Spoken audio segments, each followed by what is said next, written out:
দর্শক, এখন আপনাদেরকে দেখাবো বার্গার পেটি কিভাবে বানাইতে হয় এবং বার্গার কিভাবে বানাইতে হয়।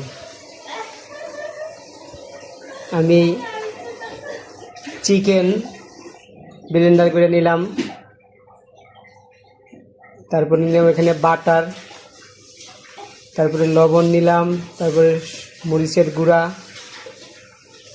তারপরে নিলাম গরম মশলা ব্লেন্ডার করিয়া একবারে গুঁড়া করে,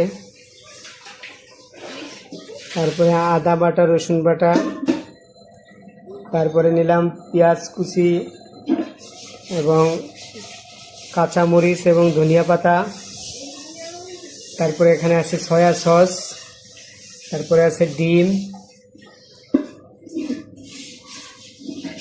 তারপরে এগুলো নিয়েছি ব্রেড রুটি চুলায় গরম করে মশমশা করে ব্লেন্ডার করে এগুলো সব একসাথে করে মিক্স করব, তারপরে বার্গার পেটি বানাবো। দেখতে থাকুন কিভাবে বানাই।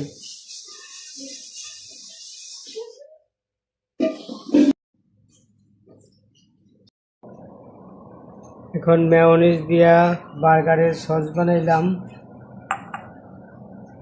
এর ভিতরে সস দিছি, সস, তারপরে মেয়োনিজ, তারপরে গুঁড়া দুধ, এই যে গুঁড়া দুধ, তারপরে পরিমাণ মতো চিনি দিব।